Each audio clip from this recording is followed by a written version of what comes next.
मैं पीताम्बर Kumar RBP news से और आपका आरबीपी न्यूज़ में स्वागत करते हैं। और आपको अभी मिलवाने जा रहा हूं मैं एक नए मेहमान से। और नवनिर्वाचित पार्षद हैं 89 के प्रिया वर्मा जी।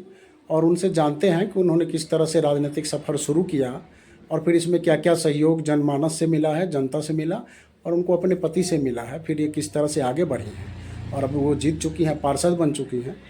पार्षद बनने के बाद इनकी क्या क्या इच्छाएं हैं और जनता ने इनसे क्या अपेक्षा की है, उस पर ये कितनी खरी उतरेंगी, इस संदर्भ में बात करते हैं। तो ये मिलिए प्रिया वर्मा जी से। सबसे पहले तो नमस्कार। और आपके माध्यम से मैं अपने क्षेत्र की जनता को सबसे पहले धन्यवाद करना चाहती हूँ, जिन्होंने मुझे इतना अपार प्यार और इतना सहयोग दिया है कि पार्षद प्रत्याशी से पार्षद पद के पद में मुझे नियुक्त किया है। और इसमें मेरे क्षेत्र की जनता के साथ साथ मेरे परिवार का, मेरे हस्बैंड का बहुत ही सहयोग रहा है। आप बताइए कि आपकी पत्नी जब इस राजनीतिक सफ़र में शुरुआत की तो आपसे उन्होंने क्या कहा, आपने किस तरह का सहयोग दिया या उन्होंने किस तरह का सहयोग आपसे चाहा कि जिनसे कि वो घर से बाहर निकल सकें और लोगों से मिलजुल सकें? हमारा परिवार पहले से ही राजनीति में रहा है।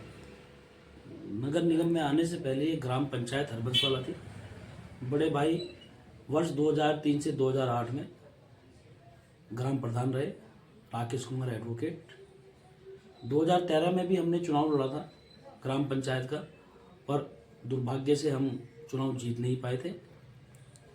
और लगातार हम लोग अपने क्षेत्र में सक्रिय रहे, राजनीतिक मुद्दों को लेके, सड़कों को लेके, लाइटों की समस्या को लेके हम लोग अपने क्षेत्र में लगातार सक्रिय रहे।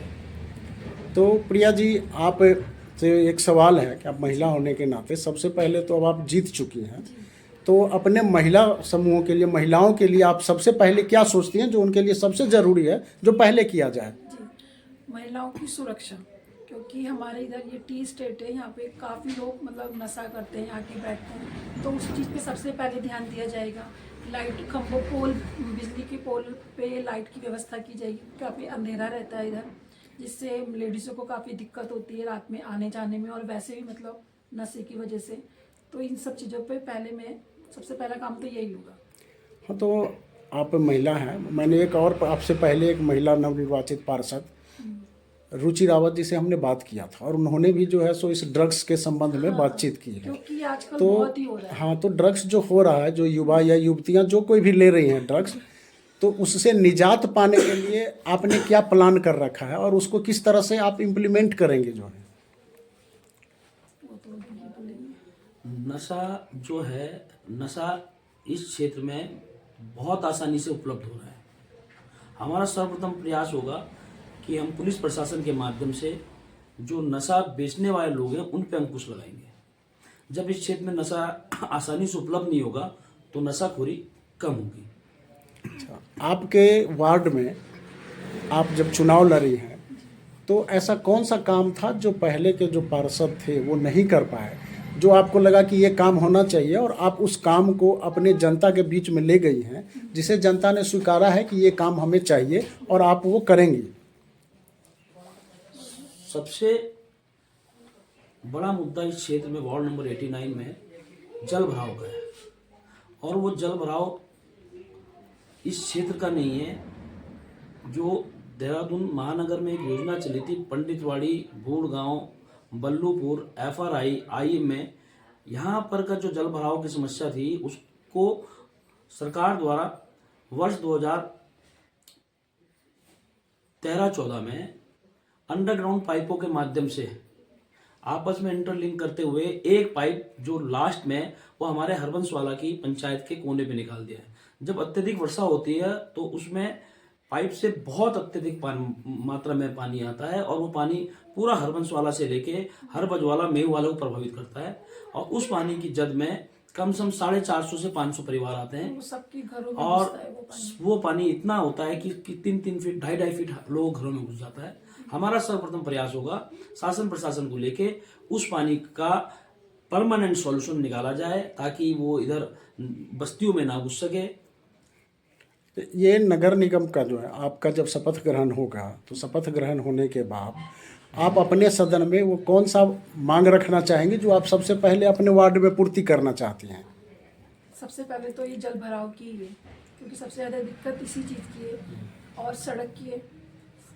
हम चाहते हैं बरसात आने से पहले पहले इस समस्या का संज्ञान नगर निगम ले, सरकार ले, ताकि समय रहते उस पर कार्रवाई हो सके और इस बरसात में उन बस्ती वालों के घर पानी में न डूबें और जिससे उन्हें आर्थिक, मानसिक और शारीरिक पीड़ा से निजात मिल सके। अच्छा, आपने जो चुनाव जीता है, जो सदन में जो बहुमत है या ज़्यादा जनसंख्या है, वो आपके विपक्षी पार्टी का है, तो आपको क्या उम्मीद है कि आप उसे उनको क्या सहयोग मिलेगा या उनसे आपको सहयोग मिल पाएगा या नहीं मिल पाएगा? ये तो विषय भविष्य का है, सहयोग पर निर्भर करता है। अच्छा, मान लीजिए उनसे आपको सहयोग मिलता है, आप क्या करेंगे? आप जो है सो अपने विपक्षी पार्टी को वहाँ पे सदन में आप क्या सहयोग करेंगी? जनहित के मुद्दों पे हम संघर्ष करेंगे, उस पे कोई पार्टी समझौता नहीं है, वो नहीं होगा कि पक्ष विपक्ष नहीं है, जनहित के मुद्दे हैं। अच्छा, एक चीज़ और है जो आपके वार्ड में कुछ बस्तियों में है, सभी जगह नहीं है, जो मैं और भी जगह ये समस्या है, सिर्फ आपके वार्ड में नहीं है। बहुत सारे परिवार ऐसे हैं, या तो उनका शैक्षिक स्तर कम है या उन्हें शिक्षा के बारे में जागरूकता नहीं है, तो उस परिवार के बच्चे स्कूल तक नहीं जा पाते हैं। तो ऐसा कोई प्लान आपने सोच रखा है कि उस परिवार का बच्चा भी स्कूल तक पहुंच पाए, इसके लिए कोई योजना आपने रखा है? ऐसे हमारे क्षेत्र में ऐसे बहुत कम परिवार हैं, क्योंकि हमारे यहाँ इस वार्ड में 10 आंगनबाड़ियाँ हैं और सभी के बच्चे जाते हैं आंगनबाड़ी। 5 प्राइमरी स्कूल है, 1 इंटर कॉलेज है, 3 जूनियर हाई स्कूल है। तो आंगनबाड़ी की स्थिति क्या ठीक ठाक है? आंगनबाड़ी में संख्या बहुत अच्छी है, आंगनबाड़ी की स्थिति बहुत ठीक है, कार्यकर्ता और सहायिका बहुत मेहनत करती हैं। अच्छा, तो आंगनबाड़ी में जो भोजन वाली व्यवस्था है, शिक्षा तो प्राइमरी है, जो उसमें भोजन वाली व्यवस्था है, तो जो उपलब्ध हो पाती है सरकार से, तो क्या आपको ये पता है कि आपके वार्ड में जो आंगनबाड़ी है उसमें उस भोजन व्यवस्था को सुचारू रूप से चलाया जाता है या नहीं? इसका पूर्णतः संज्ञान नहीं है हमें। अच्छा अच्छा, अभी तो तक 2-3 दिन ही हुए हैं ना। हाँ जी जी जी जी जी जी, नॉलेज में हाँ नहीं, हाँ अभी तो शपथ ग्रहण भी नहीं हुआ है, अभी तो बहुत सारी प्रक्रियाएं बाकी हैं, फिर उस पर वो तो सही है आपका कहना। तो सीखने में ही 2-3 महीने निकल जाएंगे। जी जी क्या जी कैसे जी जी, करना। हाँ हाँ हाँ हाँ। तो अब आप बताइए कि मूल रूप से आप प्रथम वर्ष में कौन सा ऐसा काम है जिसको प्रायोरिटी दे करके करना चाहेंगे अपने वार्ड में?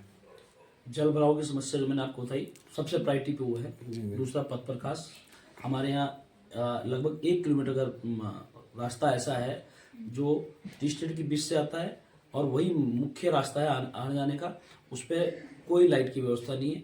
हमारा सर्वप्रथम प्रयास होगा उस पर लाइट लगवाई जाए उस रास्ते को, ताकि लोगों को आने आने में सुविधा हो सके। अच्छा, आपके वार्ड में क्या सीसीटीवी कैमरा लगे हुए हैं या नहीं लगे हुए हैं? तो आप चाहेंगे तो उसमें कितना कम से कम कैमरा होना चाहिए आपके नज़र से कि इतने कैमरे इस चौराहे पे कम से कम लगने चाहिए? देखिए, मुख्य चौराहे हमारे यहाँ 7-8 हैं। इस पे क्योंकि हमारा वार्ड नेशनल हाईवे के हमारे वार्ड से नेशनल हाईवे भी होके जाता है, ठीक है। और जो मेन चौराहे हैं, मैं समझता हूँ उन पे तो सीसी कैमरे की व्यवस्था होनी चाहिए। यहाँ से अनैतिक गतिविधियाँ बहुत होती हैं, जंगल से सटा हुआ एरिया है ना, तो यहाँ से अनैतिक गतिविधियों पे कैमरे लगने से रोक लगेगी। अब आप अपना अंतिम बात बताइए कि आप क्या करने जा रही हैं आप जो है वार्ड में, अपने वार्ड में? वो तो आपने सुन ही लिया है ना। हाँ, लेकिन फिर भी आप क्या सोचती हैं उनसे हट करके, जो आपको लगता है कि ये मैं करूँगी? पहले सबसे पहले तो सफाई का है, क्योंकि अब तो बन चुकी हूँ। सबसे पहले कि अपने वार्ड की स्वच्छता हो, साफ सफाई हो, जगह जगह कूड़ा करकट ना पड़ा हो, हर जगह की सफाई हो, पोलों पे लाइटें वगैरह, अंधेरा ना हो। बस मेन चीज़ तो ये है कि बस अपना वार्ड साफ सुथरा स्वच्छ दिखना चाहिए। ठीक है, बहुत बहुत शुभकामना। आप देख रहे थे 89 की ये नवनिर्वाचित पार्षद, तो इनको बहुत बहुत शुभकामना मैं खुद भी दे रहा हूँ और इनके जनता की ओर से भी इन्हें दे रहा हूँ। और मैं ये उम्मीद करता हूँ कि इन्होंने जिन मुद्दों पे चुनाव लड़े हैं उन मुद्दों पे ये खरी उतरे और अपने जनता के जनहित में सभी कामों को जो है सो नया आयाम दे। ये मेरी शुभकामना है।